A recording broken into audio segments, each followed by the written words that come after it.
What's up, guys? Welcome to Nutmegged, the podcast where a Yank and a Brit talk about a beautiful game from across the pond. And of course, I am Faisal, representing the UK. And of course, with me is my co-host. We have Andrew representing the Stars and Stripes. How are you today, bud? Yo, life is good. I cannot complain other than the U.S. women's national team not doing too hot in the World Cup. Yeah, I mean, I would say the same, but yeah, England. We'll break that down, but unfortunately, it was a sad weekend for England fans as well with the women's game. But it's going to be a jam-packed episode today. We've had it's a good few things been happening on the horizon. Premier League's kicked off, which is exciting.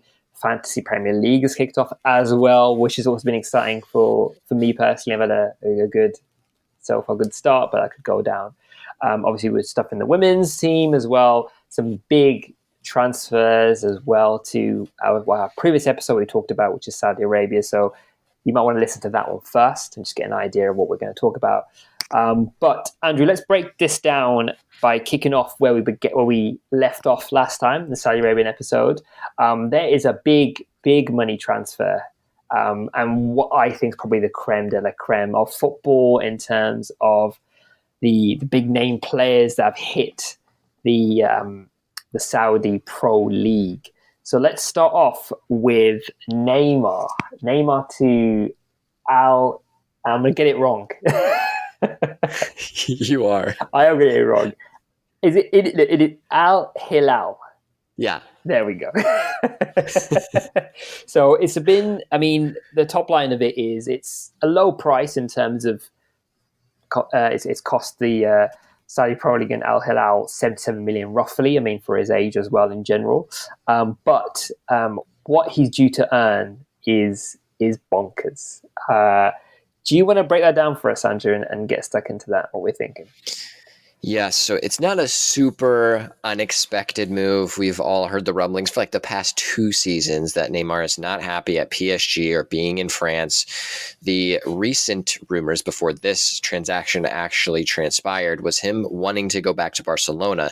That was always kind of a question if that would ever end up happening. That's now apparently the move that he wanted, but was unable to happen because Barcelona's finances are still kind of floating in nothingness. So they were, of course, not able to handle the fees that would be required to, one, either pay PSG to bring him in but also pay him a salary. So that is where the club Al Hilal comes in and says, yo, we got tons of cash. And if you've not listened to our last episode, you should go listen because it explains how they have this much cash and how they're bringing in all of these players. But he is, yes, heading to the Middle East. Al Hilal are paying him reportedly $300 million per year. Crazy. Think about that. And then it equates down to like $228 a minute. It's just like something ridiculous. So like every minute he's just making that much money. Like that is just hard to even wrap your brain around. But yes, it is official. He is going to Al Hilal. So there are going to be some pretty crazy players over in the Saudi Pro League. That's insane. And we were just saying as well, like it just shows again the pull the Saudi Pro League has at the moment. It feels like there's a lot of players now considering it. I remember seeing there was a couple of question marks about current players like playing the Premier League, like Varane potentially question marking, and then that's been pushed away. And Varane has posted a photo recently about him kissing the United badge. I mean, I'm going no way. I think everyone who's a very good player is going to be linked with the Saudi Pro League just because of obviously money, but also now you've got big name players like Neymar in your squads. It's going to be a pull. You're going to want to play with these sorts of players, and you'll be able to get, I would argue, a chance to play alongside them. You know, if you're at PSG, sitting in that first team squad, it's going to be difficult. But if you are a big name foreign player, going to a club in the Saudi Pro League, your chance of starting are pretty high, considering you have 8 foreign outfield players you can sort of play on the team. So you're a big money signing, you're a foreign player in the Saudi Pro League in that squad, you're going to start.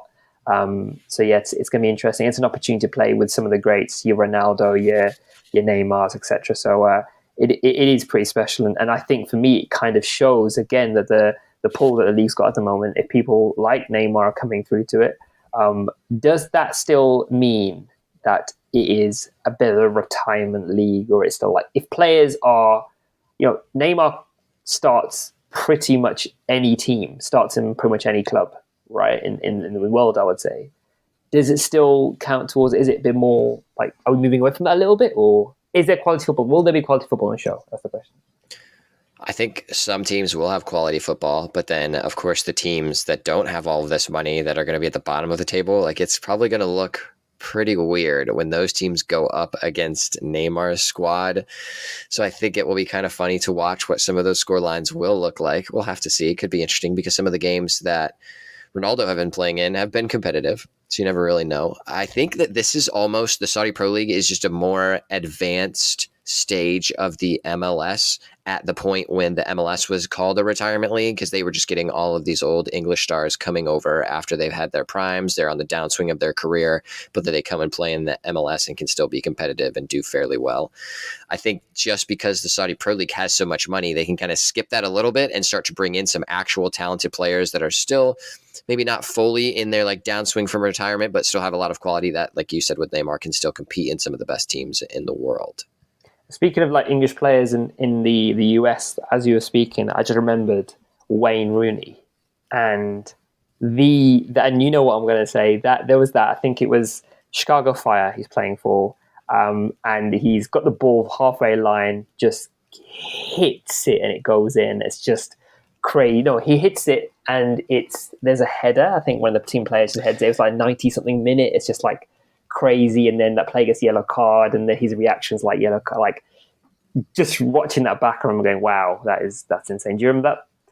I do. So that's actually like one of the commercials that happened previously for the World Cup, where it's like Wayne Rooney, like running back, doing a slide tackle, like saves England. It was some commercial I remember. Yeah, I And remember then this. this actually like happened in real life when he was playing for DC United in the DC MLS. United, yeah. He runs back at half field and the keeper was out, or it was just going to be a one-on-one with the keeper or something because DC United needed to score. They sent everybody forward. So he slide tackles this dude, wins the ball, then dribbles forward, smacks in a big cross all the way into the box. And it's headed by like Acosta, who's like one of the smallest players, and it Wow, goes in. It's like the final touch of the game. Craziness. insane. Love that.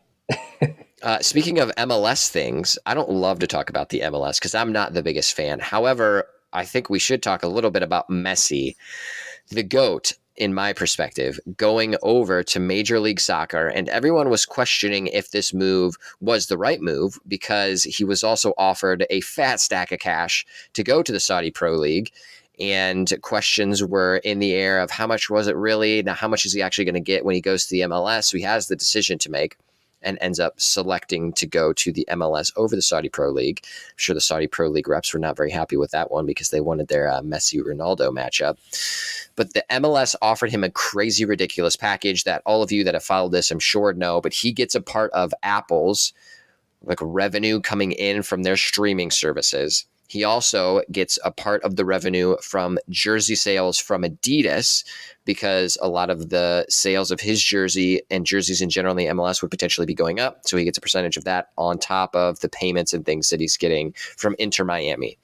So that ultimately goes to say, hey, there have been big players that have moved over to the MLS before that haven't done super well. Pirlo is a good example. He had a few okay-ish years in the MLS, but didn't shine like some of the others, like maybe you would think like David Beckham did or Wayne Rooney did a little bit more. So with that, he has been insane in the MLS. So now the conversation has been more so, does the MLS just suck? Are defenders in the MLS just terrible? He is now the third leading goal scorer in Inter Miami history, and he's only played 7 games. So that's pretty ridiculous because the just amount of goals that he scores in each game is pretty wild. Granted, Inter Miami is a fairly new club, so they don't have a deep list of players that have scored goals for them.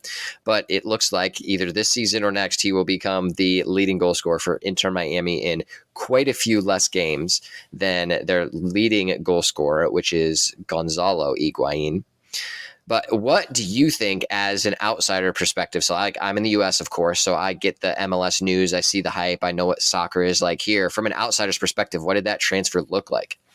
I mean, for me, when I first saw that, I was just like, wow, there's got to be more in it than just a big money transfer. And as you kind of as you explained right now, there is definitely links to bits of profit from different teams. And it kind of made sense for me now. But also, I kind of saw it as a way for Inter Miami and David Beckham to really try and put the MLS on the map a bit.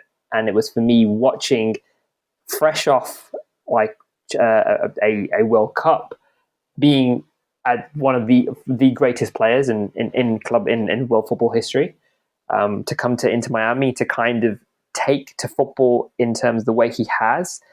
My question about, does that make me think is potentially is that league a little bit easy? Is there easier games? And is that one of the potential areas that Messi is going to exploit and he's going to be scoring? And does that really, is he really being tested? Is one of my first questions from an outsider looking in was, is Messi going to go there? And is it going to be like a Champions League where he's got some of the best players and he's up against some of the best teams?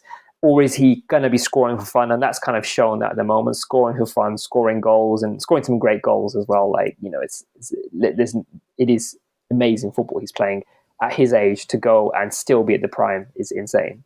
And also, I mean, this is something I was going to come on to, winning cups. I say cups, but cup already.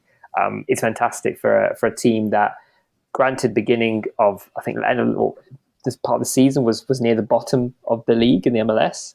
Well, what does a league really mean in MLS? That's the question, right? Near the bottom of the order. So yeah, it's fantastic. And see, I think he scored 1-1, scored that free kick that allows him to draw the game 1-1. It's for the League's Cup. You've got Nashville FC, which again is a solid club, and I think, you know, there's a lot of good football going on in that specific game in particular.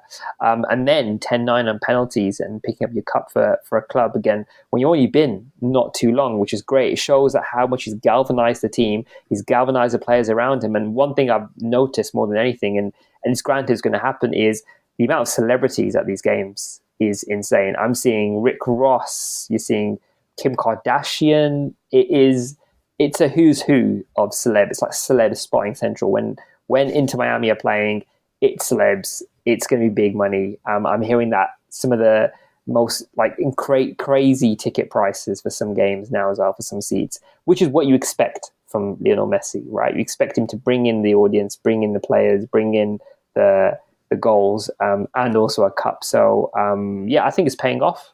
And I actually think it's going to get even better. And I think what he'll do for Inter Miami more generally, what he'll do for specifically for American football, more eyeballs, and that's what you need there. More money and more eyeballs, and that's what you want to sort of. You're competing with Saudi Pro League, if you argue, you know, in terms of like trajectory. So yeah, it's an interesting one. Does Messi's move to the MLS make you watch the MLS? One reason I say no is because I would only be watching for him. And that's me being brutally honest. Like, I'm sure there is some great MLS football, and there's no doubting there's some great cup ties and great games. But for me, Lionel Messi would be the only draw for me to watch that. So, and don't get me wrong, I'll watch the highlights for sure. Every time I'll see it on social media first before I see the highlights. And that is also when it comes into the play, right? You won't hear much about MLS in the news unless Messi's scoring goals and he's bringing a cup or he's done something amazing, or like I always see them when the first thing they wake up in the morning, I'll see whether he scored or not. It'll come up on a social feed from pretty much most internet outlets, right? Most Instagram outlets. So yeah. I mean, personally, from an American's perspective, I also do not watch the MLS, and Messi's move makes me think about it more. But I still have not watched a single MLS season game from like start to finish yet. The Columbus Crew, I've watched a few like games. I've turned it on, but haven't like fully watched the match. Granted, just because my schedule is kind of crazy, I think if it was a little more chill, I'd probably watch more Columbus Crew action because that's like my hometown team. Granted, I just don't love the MLS structure, which we've talked about previously. There's no promotion relegation, so it's not as dramatized. So if you are in the bottom half, like nothing happens, it doesn't matter. There's no jeopardy at all. Yeah, it feels like just not exciting. Happen. And I remember Bale saying as well, like, if you lose, it's like you lost a game. It's nothing too spectacular. But when you are in the UK and you're losing, you're like, these are points. Like, this is going to be, there's millions of pounds on the line here. We could drop down into a lower league here. This is counts for a lot of people's careers. And some people, you've seen some players drop down in the league and don't come back to the Premier League. Like, it's career-ending stuff. That's real. Yeah, interesting. Yeah, so I think that needs to change before trying to bring in more exciting talent, because I think that's what the MLS, I mean, clearly that's what the MLS has tried to do with bringing in some of those older players like Gerrard, Pirlo, Rooney, Beckham back in the day, which I think it did swing it in the right direction. However, we're now at a point where bringing in Messi is great. However, there's going to be like a wall that we hit. There's a cap. So eventually, we're just going to have to make the change to promotion relegation for the MLS to actually grow into a league that players are excited to join and fans are excited to watch. It's just really disappointing being an American having this type of closed off structure, which that's how all of our sporting systems are. So they're just kind of following suit, which is very disappointing.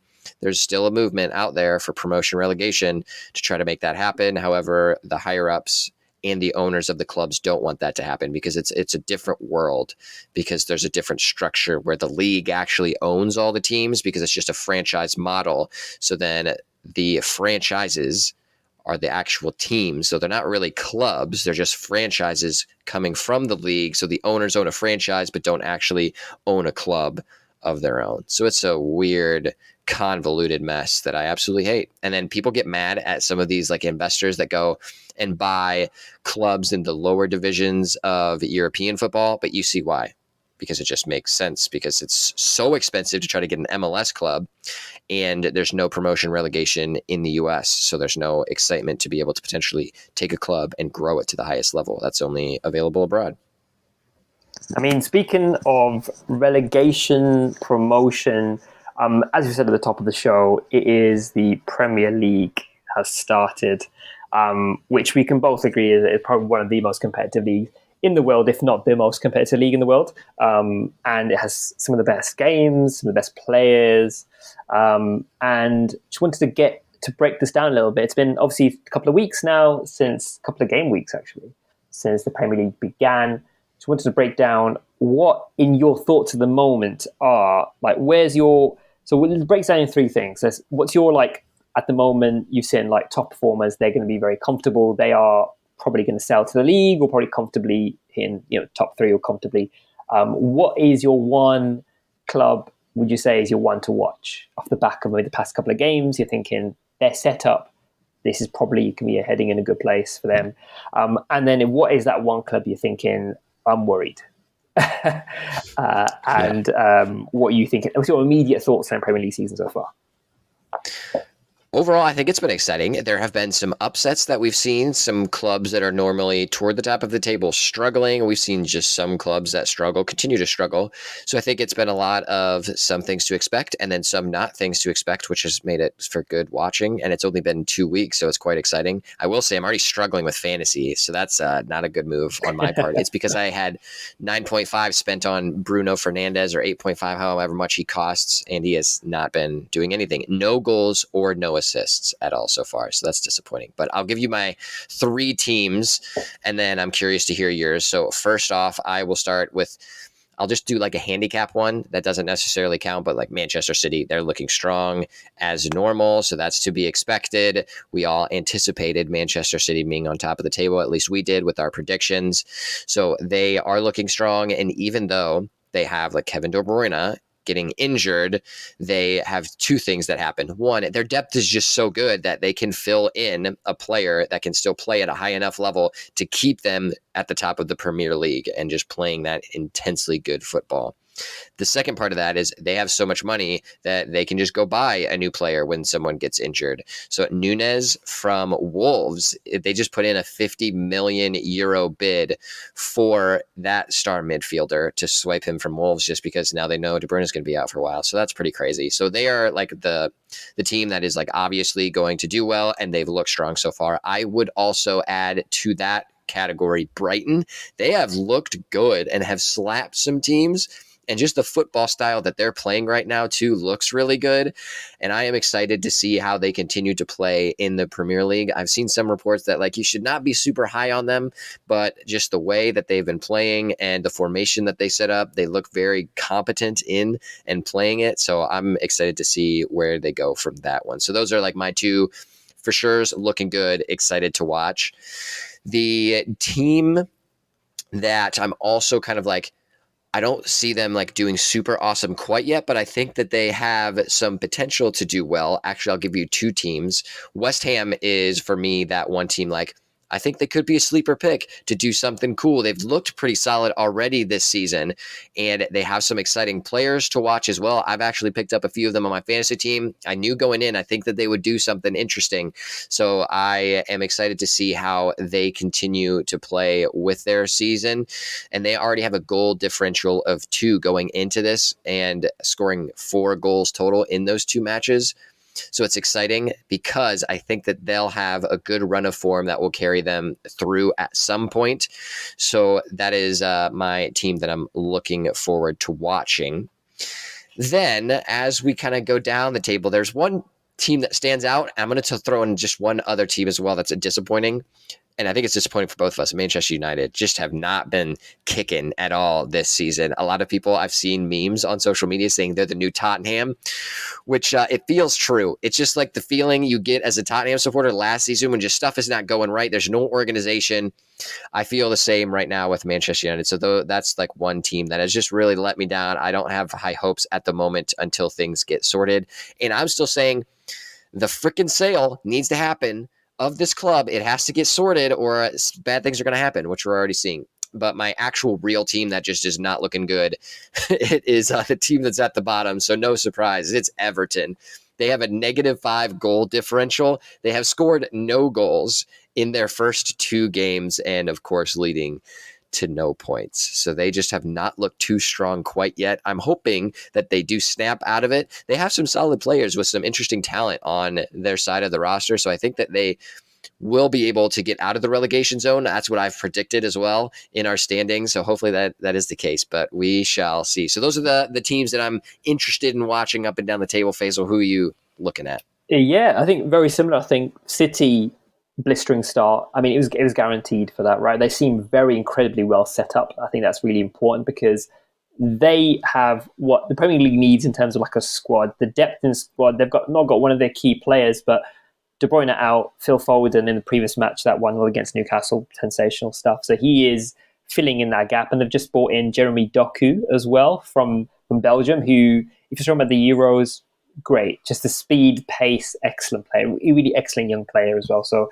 I think there's a lot more for them to come, a lot more from them to come as well. I think we spoke just earlier as well that fresh news that we've just heard recently about Pep Guardiola, which could be a question mark as well. So he's just been taken into to have some sort of back surgery, so he'll be out for a good couple of weeks. Apparently, he's not back until at the end of the international break. Which, if you're a fantasy team person playing, there might be some question mark. Not to say question mark in terms of City's performances, but more about how they set up. There's now a question mark about how they'll set up, who will be starting now. There's a couple of question marks regarding that. So I think there's just a few things that need to be stretched out from a City's perspective now. But I think obviously they're very comfortable at the moment. The only other club I would kind of put in outside of, say, Brighton, I think Newcastle have done well. Look at the past 2 games. That performance against Spurs, I think it was, just amazing. Like, great performance, solid, and always performing really well. And I think Isak is a player to keep on top of, and to one player to watch. I think they are amazing, doing particularly well from a footballing perspective as well. I think they're only going to get better. So as well as obviously Brighton, and as you kind of mentioned, again, I personally think they will tail off. I don't think we're going to see them in a top 4 race, but I think they'll do well. I think maybe a top 6 is for them. Calling their top 6, 7 is like we kind of predicted. So I hope they do well. One of my teams to watch, I think, at the moment is probably Brentford at the moment, and I'm seeing there's consistent. You've got key players in there, Johan Wissa, Mbembo as well, which is great. So I'm seeing solid players, and their run seems pretty good at the moment. I think there'll be a club to watch. And the main reason as well I say that is because they haven't got their main striker, right? Like, Ivan Toney not being in the squad. Obviously, we talked about why he's not in, how he's been suspended. So they're still just taking to the Premier League. They're still solid at the back. I don't think there's any issues there. And I think there'll be a team to watch. They've got the double over City last season. So, we'll see what happens this season. And then my final two potentially that I'm worried about, as well as Manchester United, as we kind of said, not to say relegation, but I think they've just really not started running at all. I don't know whether it's formation. My big question is, and it'd be interesting to break this down with you in a sec as well, is this missing Casemiro running around like a headless chicken on the pitch situation that I'm having to watch and deal with in terms of game week. Just seeing him run across, he's an excellent player, but there's no support, no backup, no nothing. And I think that's a massive gap at the moment. For my team, two teams at the moment I'm worried about is Wolves. I'm thinking it's probably, unfortunately, again, we have obviously family listening as well who are big Wolves fans. I just don't see it happening this season. I can't see things clicking this season for me. Wolves just haven't got the players. Performance is just not great. And if obviously City buy Cunha as well, that's going to be even bigger draw. I can't see any players that are going to bring Wolves out from a relegation battle or from any kind of, those games where you're 1-0 down. Like, they had a great game against Man United, which they should have won, but I just don't see long term them really performing. And then the final thing is, as we're going to talk about, it's pretty obviously Everton. I think it's probably time for them, which is sad. I just can't see anything in that squad at the moment. I can't see anything in their performances. There's no leaders in that team that I can see, and I don't see them coming out of this nicely this season. So those are mine at the moment. So sad to say, but some good teams to watch, but a very good start to the Premier League, I think, so far. I would agree. And there's this interesting article that I found that has a supercomputer predicting the Premier League table after the end of this season based on just data from the first 2 game weeks. Interesting. And it'll be interesting to see if this actually comes to fruition or how accurate it is. But it's based on like a lot of data points and everything. So they plug this all into a supercomputer, and then that supercomputer has created this prediction. So I'll run you through this really quickly. So this data is coming from Opta, which does a lot of data for the Premier League and takes in all those different data points. So it's like based off of like some actual specific quantifiable metrics. So we'll have to see how smart this computer really is. Unsurprisingly, Manchester City sit at top, and the computer is telling us that it is 91.4% likely that Manchester City will finish in the first spot. And that is like the highest likelihood percentage by far. So the computer is quite positive that City will sit on top. Arsenal in second with 42%. Then the percentages start to get into 20s and 10s. So that means it can shift, and the computer is less sure about its decisions from here on out. But they have Liverpool number 3, which, if you'll remember, I have Liverpool finishing on top. I'm still backing myself on that one. So I hope the supercomputer does get this one wrong. Thankfully for us, they have Manchester United in 4th, slipping into one of those Champions League spots. We'll see if that's the case, because we'll take that. Yeah, I was not thinking that would be the case. So that's where Man United would finish. Then we'll go through 5 is Newcastle, 6 is Brighton kind of where we thought they would be. Tottenham in 7. So the supercomputer, not a huge fan of Tottenham's rebuild. Brentford plugging in at 8. Aston Villa, they are in 9th. Chelsea at 10. Not happy with Chelsea's rebuild either. Quite surprising. West Ham in 11. Crystal Palace 12. Fulham 13. Nottingham Forest in 14, so making some moves. They have Wolves safe at 15. Burnley staying up at 16. Everton also staying safe at 17. Then our 3 relegations based on the supercomputer. There's some interesting things here. Bournemouth, 18. Luton Town at 19. And Sheffield United plugged in at the 20th. And they think that Sheffield United will be in the 20th spot in relegation based on 24% accuracy. And that is like higher than the 19th, 18th, 17th, 16th spot. So they really think that Sheffield United are going to be in the 20th spot. That's kind of funny. Whoa. I mean, I like that. The way that's kind of laid out, it kind of makes a lot of sense, because I can definitely see them. A couple of question marks I kind of thought was, I think surely West Ham have got to do better. I mean, they've got 100 mil from Declan Rice. You think the supercomputer would think, I mean, it probably doesn't take in terms of transfers and where perhaps they are in terms of their run, but I just feel like they should be doing better and a lot higher. I also don't see Chelsea finishing in 10th. I think Pochettino's too good of a manager to let that happen. I also don't think with the money they've got, it's even possible this season for them to end in anything lower than maybe 6th, personally. I don't see, I mean, 5 and 6 at an absolute lowest, I would say, but I'm disappointed by currently they've got some of the best players. I mean, Caicedo was a great buy. Roma Lavia, like they should have some of the best three in the midfield, probably in Premier League in comparison to most clubs, right? Yeah, I'm not seeing where that's going to click and what the points are click, but I can see it happening. Do you know when it's that kind of Christmas time? You know, that run of games, I can just see them catching something and getting, like a 1-0 at Liverpool and like a beating a City once time when I'm away at one time away. And so I can see them nicking goals here and seeing them kind of playing some good football nearer the mid-season, near that season. So we'll see. I mean, Man United in 4th right now, I will take that. Please give us that right now. Same. Because I can't see off the back of these 2 games we just had, I cannot see us top 4, let alone any kind of cup, any kind of Champions League. I'm seeing holes all over the place. I'm seeing Garnacho not set for first team straight away starting football. I can't see it. Anthony, don't get me started at Anthony. I've never really been a massive fan of Anthony as a player. I've seen him do his get onto the ball, maybe skill out a couple of defenders. It's exciting. And then he'll do that, coming into the left and just kind of curl the ball all the time. It just doesn't work for me anymore. I'm not a fan. I mean, what is your take on Rashford at the moment? Past 2 games, Rashford, Mason Mount, these are all just players that I think to myself, I mean, we could be here in a couple of weeks' time and be like, wow, we won these past 2 games, incredible performances. But I just, at the moment, I feel there's missing in the part there is we need 100% of the central defensive midfielder.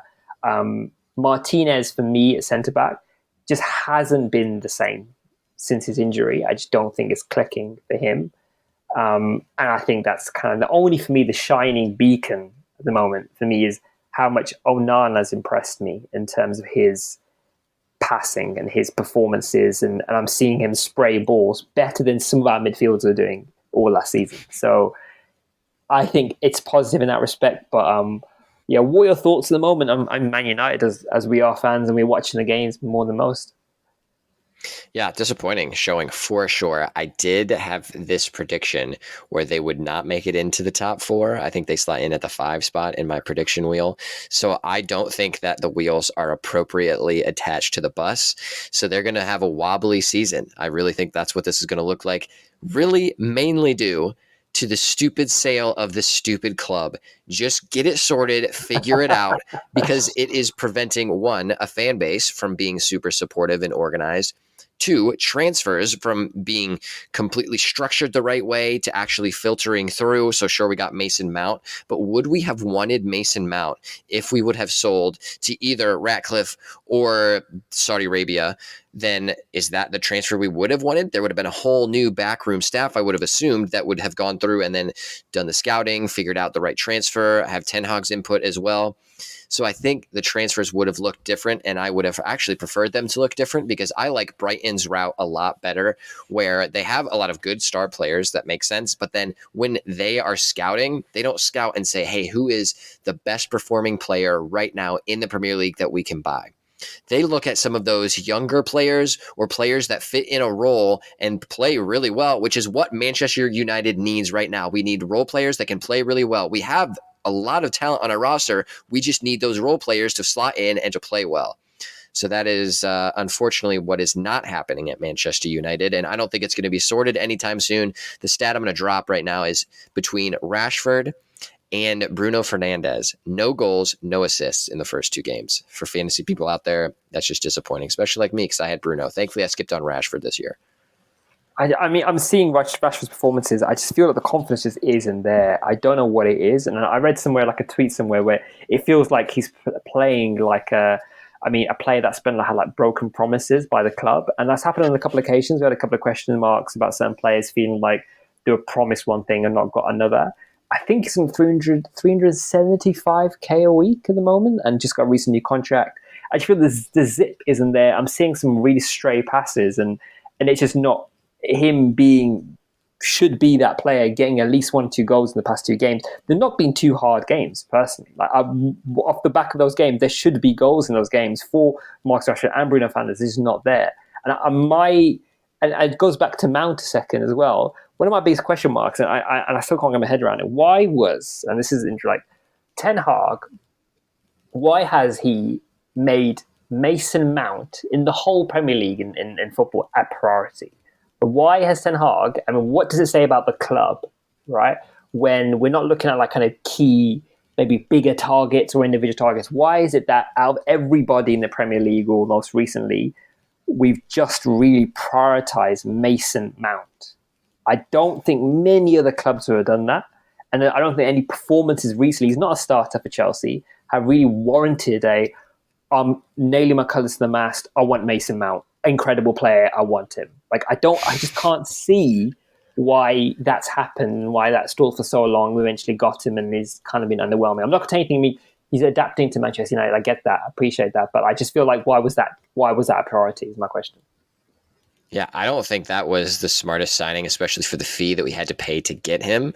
I do appreciate he has some talent. He's still young, so he can be a bit raw. The transition period, it can happen for all players going to any new club. I do get all of that stuff. But that was not the position of need that we had to have. If anything, I think actually Christian Pulisic would have been a smarter signing. Everyone knew he was on the way out of Chelsea, but he's more of a positional player out on the wing, and you know what you get with Christian Pulisic. You're not going to get a player like Mason Mount where he could play in a variety of different positions. He doesn't really know what the best position is for him, but we knew Manchester United wanted to play him more as like a 10 in that type of spot. So if you get a player like Christian Pulisic, you save a lot of money. You know what you get in a Christian Pulisic. You're looking for a specific winger type of position who can filter in and play a 10 if you have to, like he does for the national team.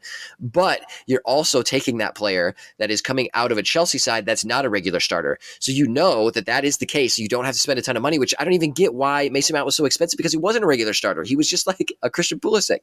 So that's just very confusing to me. That's also my American bias because I would love to see Christian Pulisic play for Manchester United. He did score recently, right? In AC Milan. I think he scored a goal. He did.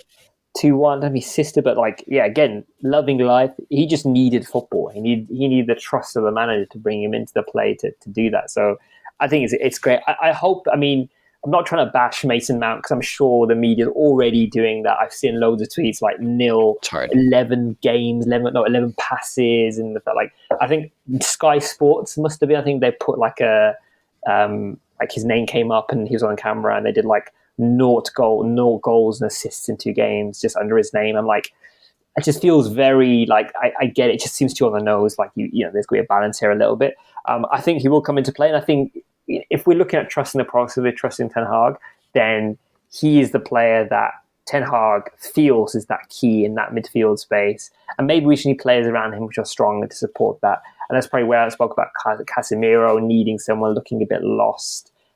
You know, in that middle of the park, there's no one else to kind of control. You've got Bruno Fernandes, Mason Mount in that space, and they're very similar-ish players.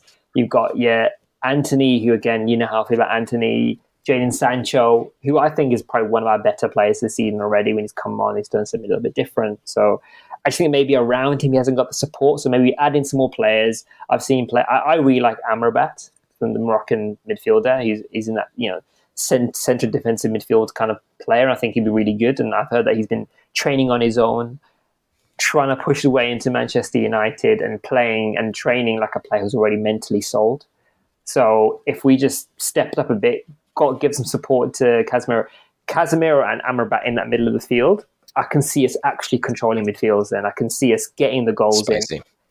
That I can see then then players like Bruno Fernandes and Mason Mount will come into their own, and we'll be able to kind of link up a bit more, do that kind of transition replay. But I just can't see it right now. But that is just so freaking stupid. Why would we not, as a club, prioritize a player like Amrabat instead of Mason Mount? Because that would make much more of an impact in the squad as a needed position than a Mason Mount would. Because, no offense to Mason Mount, but there are a lot of players that can do what Mason Mount can do. we talked about in a previous episode the Mm. importance of a central defensive midfielder, especially in the Premier League and especially in a club and the way that Manchester United play, because they want to play out of the back. That is why they purchased Onana, because Onana can pass much better than David De Gea did. They made that transition. They know that's how they want to play. So then why would you not try to find a better player that can work as that transitional midfielder to bring the play up from the back to transition into attack? That would just make sense to prioritize a central defensive midfielder, be able to do that instead of paying 70 million or what the heck ever we paid to get Mason Mount in. Because we have, I think, enough star power up front that can score goals, that can create attacking chances. I would rather be able to filter our club out and possession out of the back to actually try to get some attacking interest going on. That's probably the reason. The more attackers you bring in, it's not going to change if you can't get the ball from your defense to your offense in attacking sequences. Stupid. Speaking of attackers, moving from the Premier League, as this player has done as well. So I hate him. Harry Kane, coming from the Premier League to the Bundesliga to the best in the Bundesliga in terms of club-wise, Bayern Munich. They buy up all the best players. I'm not a massive fan of Bayern Munich as a club, and I'll tell you my biggest issue with them is that they do what they say. They say any particular players in the club below them are doing particular, they just go up and buy them. They don't really use their let's go international. Let's look at other Spanish leagues and look at some other players. They literally go down below and go, "Oh, that player Dortmund was doing pretty good. We'll just nick him." Or like Manchester City. It's literally like Manchester City going and just buying all like Spurs players or Chelsea players, and it just doesn't. I just can't see that league. But anyway, Harry Kane going to the Bundesliga, big money signing for them. Again, priority. They needed a striker. They got a striker.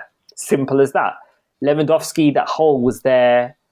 They, missed him a lot last season. Didn't have a great season last season. They just narrowly beat Dortmund. But it was like a point on the day of the season and stuff. So Thomas Tuchel wanted Harry Kane, got Harry Kane.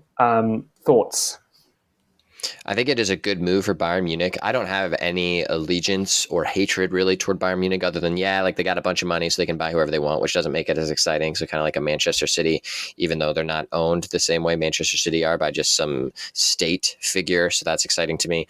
I am pissed, at Harry Kane, because I had him in my fantasy team. I had the perfect setup with him as my striker, and he decided to move like 2 days before the league starts. Get out of my face with that crap, because I was going to win with him in there. Now that just threw off my whole mojo. So that's very frustrating. Curious move from Harry Kane, though, just from his own perspective. I'd love to have a conversation with him and just ask him straight up and be like, yo, what's your thought on this? Based on you're trying to win silverware. That's clearly what he wants doing this move. But then the thought of chasing Alan Shearer's record for the most goals in the Premier League, I think that might be worth more than a trophy when you're with Bayern Munich. Personally, as an outside viewer, I think that's the case. I think that's more impressive and pretty cool. And your actual name will be in record books for quite some time. Plus, it makes Alan Shearer really mad. When he loses records, I think that's also very funny. So that adds some value to that record being broken for me as well. So I'd love to balance that and have that conversation with Harry Kane to see why he ended up making that decision over trying to stay. The ultimate thing I would have done if I was Harry Kane, I would have said, yo, I'm staying in the Premier League. However, I'm going to either stay with Tottenham if they create the right situation for me. If not, I'm going to another Premier League team. So you better figure your crap out, because I want to break that record, but I also want to win in the best league in the world and have some silverware to my name. For me, as a selfish England fan, I think it's a great move for me to see arguably England's best, if one of the best strikers of the current the current England team, one of the best Premier League strikers, most deadly strikers in the Premier League, going to challenge himself, I'd argue, in a Champions League team, right? Like a heavy Champions League team. A team that's actually got good players around, that actually has a solid manager to bring them up to a point where they could potentially be challenging. I want to see, my ultimate goal as an England fan is to see the best England players playing in the best England club. That's why I'm happy for Jude Bellingham. That's why I'm happy for Harry Kane. I want them to be tested. I want them to be playing the upper echelons of football. I don't want them to be languishing in that kind of mid. I want that. That's why I was happy about, for example, James Maddison going to Spurs from Leicester. I enjoy these players. These players are only going to get better. And when they have these sorts of experiences, and when they're up against like a France or a Brazil in a semi-final, it's that brings them together. It's their club. It's that feeling of like, I've been at this level before. I've played at this top level before. I've got some of the best players around me. I know how I'm going to perform. I know how to step out. Like Jude Bellingham at Real Madrid, for me, that's England set in that place. He's going to be playing, schooled at one of the biggest and best clubs in the world, right? Scoring goals against some of in Spanish league, and is a notoriously difficult league as well, and playing with some amazing players, and also challenging some. He's going to challenge himself against like Camavinga, Tchouaméni, right? These are players that he's going to try and be better than, and then he's going to be better as a player, and then bring that form into England. That's what I'm hoping. So for me, it's great, but obviously not great for the Premier League. I'm going to miss Harry Kane, that captain, bringing him in, captaining him against, Harry Kane, triple captain against a Luton Town was probably a wrap for a lot of fantasy Premier League teams. It was there. It was going to be amazing, but I think it's obviously for the best now. I think he doesn't know Spurs anything. They've not given him what he kind of needs in terms of the infrastructure's not around him. All they're really given him, personally, I would say, is a new stadium. But let's be real, like that's not going to win you trophies. And going to Bayern Munich gives an opportunity to stretch himself, be a bit more challenged in a different environment, freshen himself up in a new environment, and get some goals. That's all I really want for Harry Kane. Hey, he scores in his debut, so good for him. Kudos for Harry Kane for doing Harry Kane things and making a decision for him. Proud of that boy. Speaking of players moving on, Ben Foster, the end of an era, maybe, because he's retired once before, but now has retired again for the second time from Wrexham. So there was a quote on this whole conversation, this topic from him. He was saying he just wasn't feeling it. He wasn't feeling as good as his peak performance, and they weren't as good as they needed to be. So he wasn't living up to his own standards. So he was saying that is why it is time for him to retire. And he did it before the transfer window closes, so that the team Wrexham could figure out what to do in terms of bringing another keeper and what that structure would look like. What does his retirement mean to you, good sir? It's interesting because I personally, for me, it means less from a football perspective, more for what you can do as a player outside of the game. And I think that's really what I'm going to miss. And I think he's already going to go on and do more things in terms of that area. So as you already know, I'm sure you guys have seen, he's got a very successful YouTube channel, the Cycling GK. Big fan. Watch a lot of the game. Watch a lot of the YouTube videos. If you haven't, go and watch it. It's great. It's a really interesting insight into the modern footballer. And what he essentially does, he's got his GoPro, and we're going to miss all those, the GoPro antics. There's some really great memories that I kind of see from Ben Foster. When it's the first day of the season, and he's, that energy. He's kind of talking about how it feels to go there, and he's going to and I think it was the episode when it was during COVID, and it was all the kind of COVID tests he has to have as a footballer starting a new season. Just very intriguing, and it's really interesting to kind of see them going away days, and Big Basler, for example, the coach driver and stuff, and the way he resonates with fans via the screen, for me was amazing. Him retiring from a football perspective obviously matters, but more what he's done for what footballers can do outside of the game is really crucial. And what he's really kind of revolutionized for me was the camera, the GoPro in the net in some of these championship games, and seeing that kind of, him talking to his players, talking to his defenders, seeing some of the goals go in and getting that frustration. You almost feel like you're there and you're part, and you really feel like your team, Ben Foster. And I think that's really important. I think a lot of players can really get on board. I don't think there's many people, fans of opposition teams, can really hate Ben Foster. I think there's always going to be, as a football fan, you've got to just appreciate what he's done for football.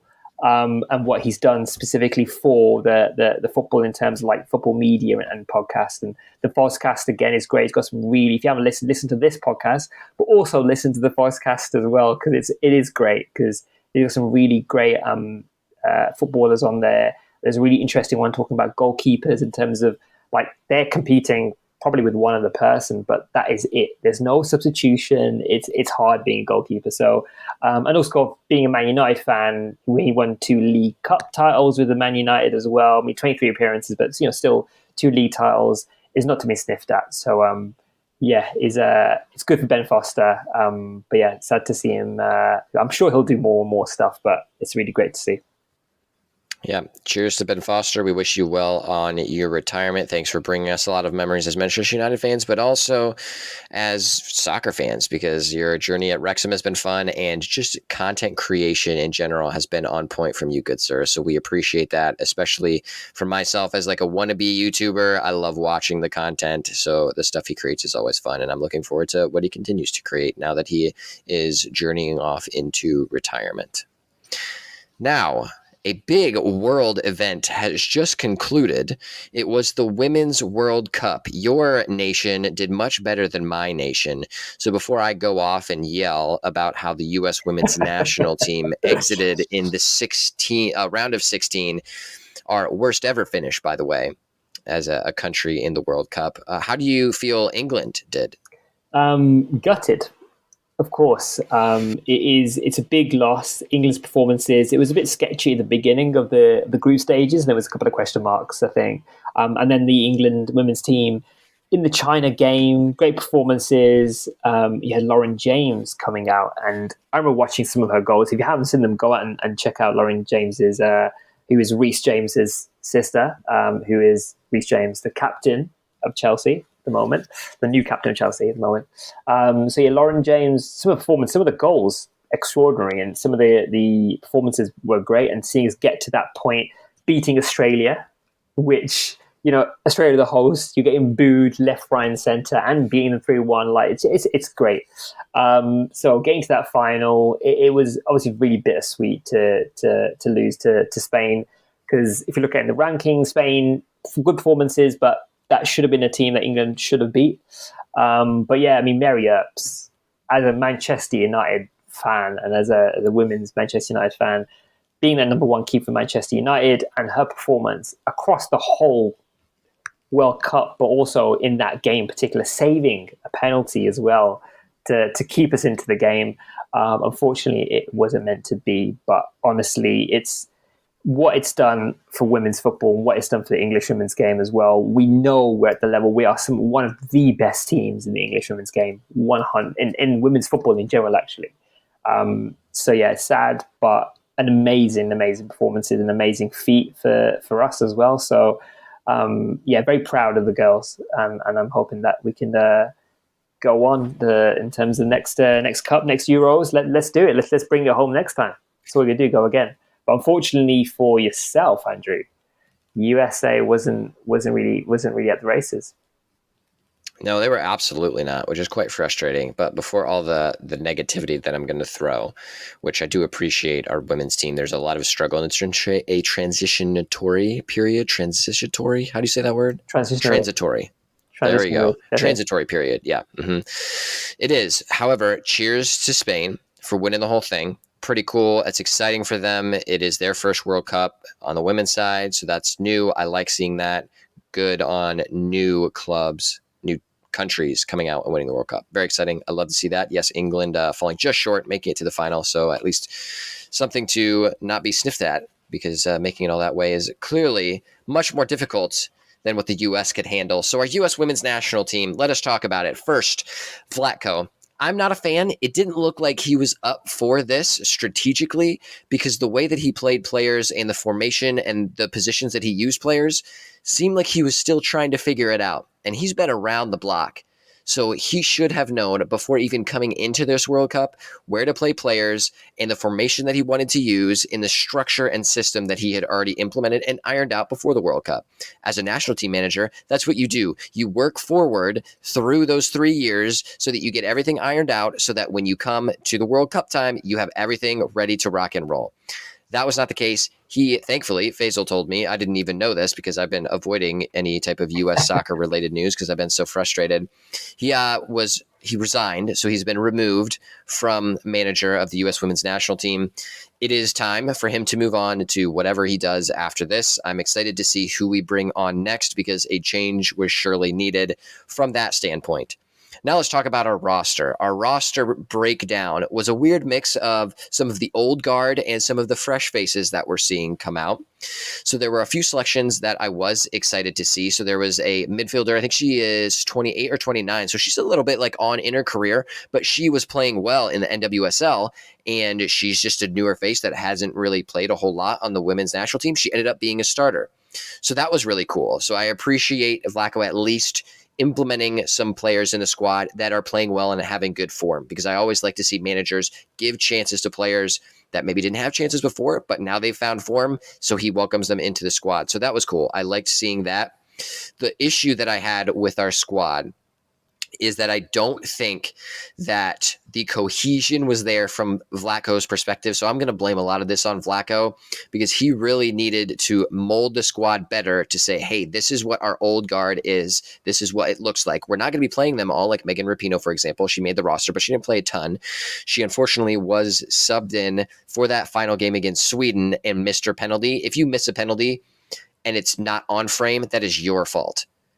If you kick it and the keeper saves it, that's just an unlucky sequence. Good job to the keeper. But Rapinoe and a couple of our other players missed the frame, didn't even hit it. That is extremely frustrating, especially if you are subbed on to be a penalty kick taker. Do something different, be better. That is frustrating. The thing that I will now not say anything bad about our women's national team, this has to do with the U.S. culture. There have been conservatives out there saying that, oh, this is a good thing. This just shows how sucky it is because our women's team are so woke. There is just so much stupid political crap that has absolutely nothing to do with soccer. If you are in a position of power, this goes for all sports, a position of power and influence, like some of our sports and athletic stars are, especially in the US, this happens again with every sport. If you are good enough to be that important to a team and to create your brand that way, you can say whatever the heck you want on your political views because you've created that stage for yourself. If you want to do that, awesome. If not, that's fine. You can say whatever the heck you want. Those stupid conservatives that get mad because some of our women's players speak out about things that conservatives don't like, I don't give a crap. They can say whatever they want as long as they perform on the field. That is all I care about. And that they're good people in life, which all of them, from what I've seen, are. So that overall, many frustrations from our stupid political landscape because it's so divided here in the U.S., which I absolutely hate, and it's very frustrating to us getting knocked out in the round of 16 just because I think poor management and overall our players just didn't seem up for it. There wasn't that cohesion. It just wasn't the right atmosphere. So it is very frustrating. So a lot of it goes to Vlatko. Some of it goes to our players, but overall, we just have to get better. And then the final thing I'll note, which is just a more general topic for all of women's soccer, and this is kind of calling out U.S. soccer in general. We just were sitting on our laurels because for the past 12 years, the U.S. women's national team have been far above everybody else because we have the college program that just by default, no thanks to U.S. soccer because U.S. soccer doesn't do anything about it, creates strong women players. There's an outlet for women's soccer, which there is not in a lot of other places around the world. So that allowed the U.S. women's national team to get better players because we had that structure in the U.S. However, the rest of the world has caught up clearly, and that is now not a system that is going to work on its own anymore. So we need to figure out what the heck else to do to develop strong players. This also goes for the men's side too, because if you haven't noticed, the men's side just sucks in general, and we cannot even make it past the round of 16, let alone having the idea of getting further advanced on and being disappointed that we lose in the round of 16 like the women's national team. So very frustrating. I'm done being on my soapbox. We need to figure some stuff out just as the U.S. Federation does, but also a lot of different things, organizational and structural and managerial wise, we need to do the same as well. I'm done. No, it's again really interesting. It's interesting as, like I said, a UK fan and a fan of English football.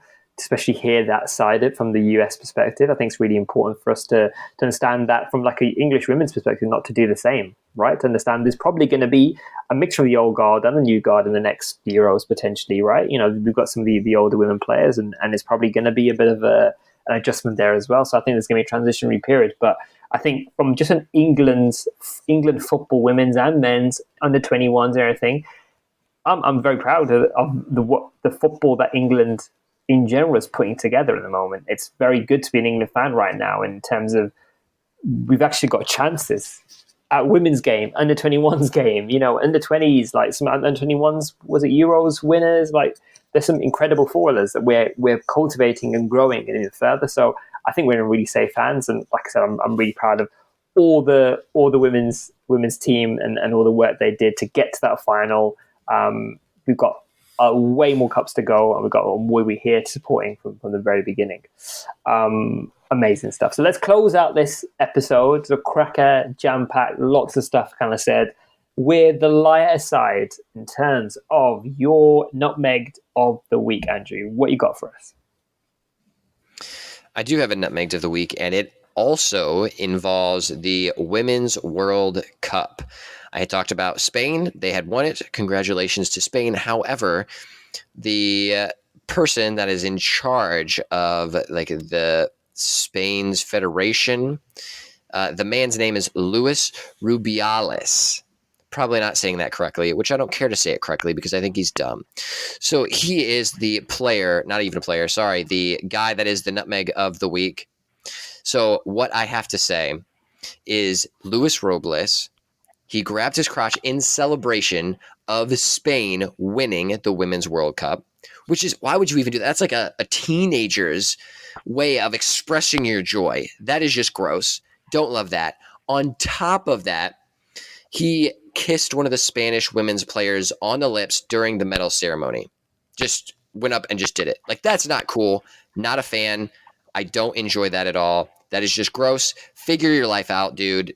You're in a position of power. You're a professional. It needs to be better from you, especially if you're in charge of a federation or you're higher up in a federation. I don't understand why you would act in such an unprofessional way. Like, I'm a 29-year-old dude running a sandwich shop in Ohio, and I act more professional than you. So that is very disappointing from you, Luis Robles, however the heck you say your name. Don't love to see it. Be better. Goodbye. That is my nutmeg of the week. Okay, so my nutmegged of the week, and now we always spoke about one of the GOATs, which is obviously Lionel Messi, but I'm going to bring it back to the Saudi Arabian Pro League, and specifically Cristiano Ronaldo. So as well as Messi winning a cup, Cristiano Ronaldo also won a cup, and he won the Arab Champions Cup recently, 2-1, and he himself carried the game and scored the 2 goals to bring Al Nassr to their first cup, the Saudi Arabian Cup, Saudi Arab Champions Cup, and his first cup in Saudi Arabia, which is amazing. But the funniest thing and the nutmegged element was the fact that even though he scored the 2 goals and essentially won the cup for them, the opposition, Milken and Savic, actually ended up getting the MVP, and he ended up getting the man or player of the match, which is crazy. And you can see there's a clip on social media of Cristiano Ronaldo actually reacting to this and being almost bemused that he's looking really kind of quizzical, thinking, I've scored 2, but okay, fine, he can get the man of the match. So it's a nutmeg from the Saudi Arabian Pro League here. I mean, Saudi Arabia, specifically the Arab Champions Cup. It's not on, right? Like, think about it. It is a big nutmeg. Ronaldo thinks it's a nutmeg. I'm pretty sure I think a nutmeg. I'm pretty sure all you guys think it's a nutmeg as well. So that is my nutmeg of the week. So they gave it to a guy on the losing team. Yeah. That's pretty goofy. It was not like he actually scored goals and did something. It was 2-0. So that is definitely a nutmeg. 2-1, yeah. He didn't score any goal. So yeah. But that is my nutmeg of the week. Well, let's close off this episode. It's been an absolute pleasure, as always, Andrew. It's been a great jam-packed episode. Thanks a lot for listening, everybody. if you do get out, find a pitch, get out. It's a beautiful August time. Enjoy yourself, enjoy the weather, get out and play some games. So that is goodbye from myself, Faisal. Andrew? Have a good one, guys. Make sure when you're out there on that pitch, don't get nutmegged. Peace. Peace, guys. See you later.